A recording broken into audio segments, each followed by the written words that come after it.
Hello guys, how is everyone doing? I hope you are all doing good and welcome to my YouTube channel. Once again, if you are new to this channel, please welcome. And of course, to our new subscribers, returning subscribers, hello! Shout out to all of you. Thank you so much for your love and support and I really appreciate it. Yeah, so for today's video, mag-unboxing ulit tayo at i-unboxing ko nga itong in-order ko. Ayan, so ito ay isang product na naman.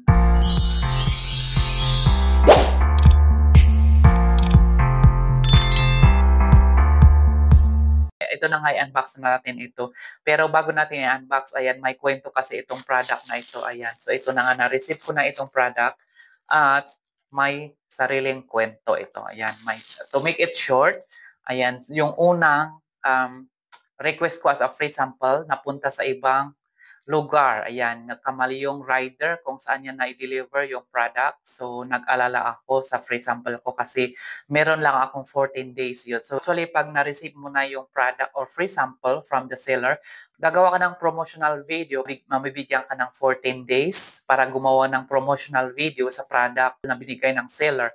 Kaso lang ang problema, napunta sa ibang lugar yung free sample from the seller. Nag-alala ako kasi ilang araw na lang natitira. Yan, natitira na lang is 7 days nung na-realize ko na kailangan pala gumawa ka ng promotional video kahit hindi mo nakuha yung product kasi free sample yun para hindi masira yung record mo sa TikTok affiliate mo. So ngayon, ang nangyari sa akin, nag-worried ako. So nag-order ulit ako ng bago. So nag-order ako, binayaran ko ng sarili ko kasi paano ako magbibigay ng promotional video kung wala yung item sa akin.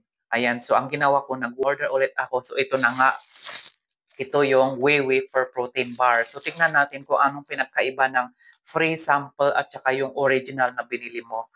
Ayan, so ito na ang aking experience which is may kamahalan pa man din itong product na ito. And luckily, may discount naman siya. Ayan, so may discount siya which is the same as the price yung binigay sa akin ng seller as a free sample. Kung ikumpara mo yung presyo, parehas lang. Pero tingnan natin kung items, kung same lang ba or iba. Ayan, so tingnan natin kung ano yung pinagkaiba ng free sample tsaka yung original na binili mo. Ayan, so tingnan natin. So ito na nga siya. So bubuksan natin. At bago tayo magsimula, ayan, kung hindi pa kayo nakasubscribe dito sa channel na to, ayan, pakipindot na rin yung subscribe button down below at huwag din kalimutan pindutin ang bell button para naman ma-notify kayo every time na mag-upload ako ng bagong videos. Ayan, so maraming salamat. O ayan, ito na nga, bubuksan na natin. Ayan, so ganyan ang pagkabalot niya. Ayan, simple lang yung plastic niya, hindi masyadong secured yung laman. Ayan, so buksan natin. Ayan, oh, medyo gas na nga yung plastic. Parang yung pagka-deliver ba, hindi maganda. Ayan, tignan nyo, pit-pit siya. Ito yung binili ko as original. Tignan yung pagka-box. Yan, oh, yung box niya, ganyan na siya. So, hindi siya talaga cared off. Yan, so mga rider talaga, ganyan, oh. Hindi maganda, pit-pit yung mga box. Hindi rin maganda yung packaging niya kasi itong product na ito is wafer protein bar. So, siyempre madaling madurog yung laman nito kasi hindi na nilagyan ng bubble wrap or whatever. Yan, hindi kagaya ng mga ibang products na nare-receive natin may bubble wrap. Ito walang bubble wrap, so hindi secure yung product. Ayan. Well, anyway, maganda naman siya. Yan. So, wafer protein bar. So, from Dojo. So, okay. So, maganda yung box niya. Wala namang pinagkaiba yung binigay sa akin ng seller. The same line yung expiry date niya is in December 2, 2025. So, parehas lang yung product ng expiry date. Yung free sample at saka yung binili ko, parehas lang sila. Ayan. So, ang pinagkaiba, walang kape. Kasi yung pinili ko yata, yung walang kape, ayan, yun yung mabenta kasing nakasulat doon is pinakamabintang product nila is yung ganito. So, ito yung pinili ko kasi may pipilian doon. Yung may free kape, basta may mga apat na choices doon na naalala ko. So, ito yung pinili ko. So, yung free sample naman na na-receive ko, meron siyang free sample na coffee, which is okay lang din kasi natikman ko naman yung kape nila, yan, ng Dojo. So, yan. So, ito na nga yung wafer. Ayan, buksan natin. O, ganyan. O, bukas na yung package or yung kanya box niya. Bukas agad. Hindi pa exciting, di ba? Yung ma-excite ka sanang magbukas pero ganyan ang nangyari. O, di ba? Well, anyway, buksan natin agad. Yan. O, di ba? Ayan. So, actually, meron siyang 10 sa loob na whey wafer protein bar. Ayan. So, ganyan siya.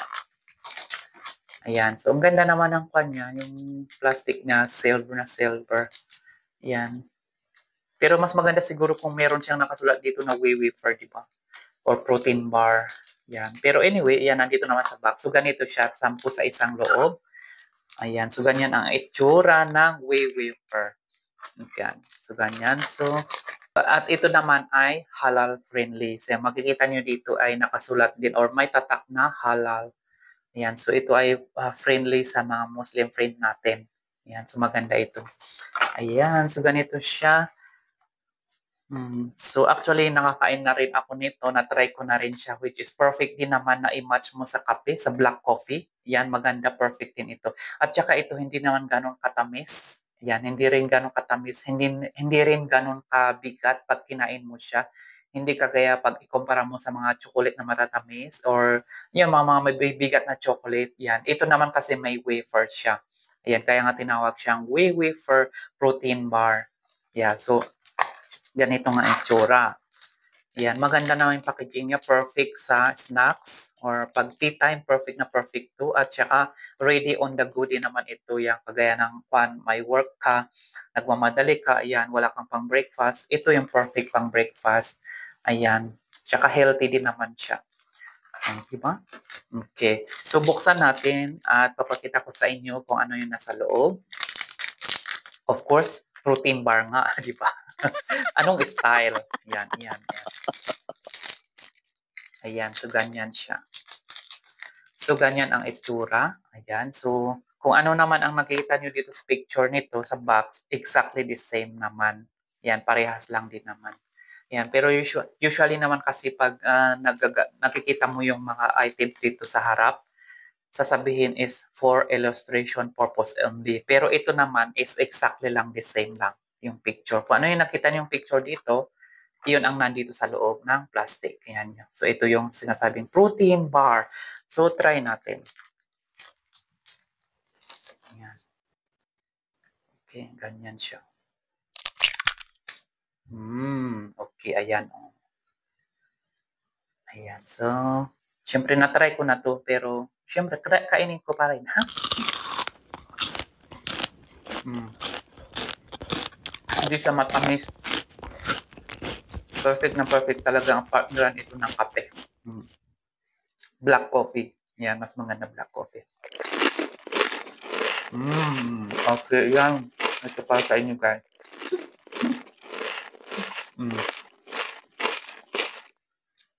Maganda nga. Hindi siya mabigat.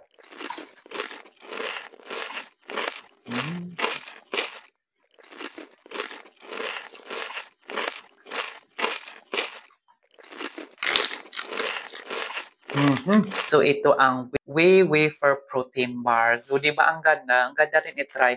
Kahit may kamahalan siya dito. Yan. So, napasubo tuloy ako, napabili ako nitong whey wafer protein bar. Pero hindi rin naman ako nagsisim bumili ng whey wafer protein bar kasi gusto ko rin naman yung product. Yan. So, kahit napaggastos tayo, yan, kasi nga nag-alala kasi ako dahil baka hindi umabot yung nawawalang product or na-deliver sa ibang lugar na hindi ko pa nakukuha. Ayun, ito, tapos meron lang ang 7 days. Ayan, 7 days nagagawa ng promotional video. Ayun, so nag-alala ako kayo, umorder ulit ako ng bago. Yan, ito naman is 39 ringgit plus. Yan. So may kamahalan nga siya. Yan, parang around 400 pesos na sa Pilipinas pag i-convert mo siya. Ayan. So, whey wafer protein bar. So, syempre, hindi kaya ng budget natin masyado pag bumabili tayo ng mga ganitong product. Kaya nga, nagre-request tayo ng free sample. Kasi, ang kagandahan kasi dito, may discount siya. This time, may discount siya. Pero ang original price niya, mahal talaga. So, parang hirap bilhin, di ba? Yeah, pagdating sa mga ganitong product, medyo mamahal. May kamahalan din siya, pero satisfying naman kasi siya. Satisfying niya siya. Pag kinain mo siya, meron siyang 10 sa loob. So, satisfying talaga. Yan. So, pag hindi ka kontento sa isa, meron pang isa, meron pang 8, di ba? Saan ka pa? So, try nyo rin itong Whey Wafer Protein Bar from Dojo. So, ayan ang masasabi ko sa inyo guys. Kahit naman may kamahalan, pero worth it din naman. At saka, syempre, mayroon din siya mang zero fats trans. Yan. So, maganda ito sa mga health conscious or maganda ito sa pang breakfast or pang tea time. At pwede rin i-partner sa black coffee. Perfect. Match talaga sila. Ayan. So, that's our unboxing for today. So, sana may natutunan din kayo ulit dito sa aking unboxing. At syempre, kung may idea na kayo na gusto nyong bumili, at least alam nyo na kung anong itsura. At syempre, kung gusto nyo yung lasa, ayan, magugustuhan nyo siya. At least meron na kayong clear idea na, kasi minsan kasi pag curious ka ba sa lasa, ganun. Ayan, so ito na nga, recommended ko sa inyo guys, itong Whey Protein Bar.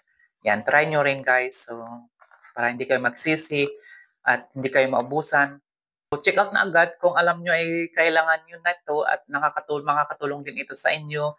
At saka hindi kayo mahahassle kung pag pumapasok kayo ng trabaho, wala kayong pang tea time, ready to eat na, ito na. Ready to go. Itong Whey Wafer Protein Bar. Yan. So that's it for today guys. So thank you so much for watching and we'll see you again on my next video. God bless to all and bye for now.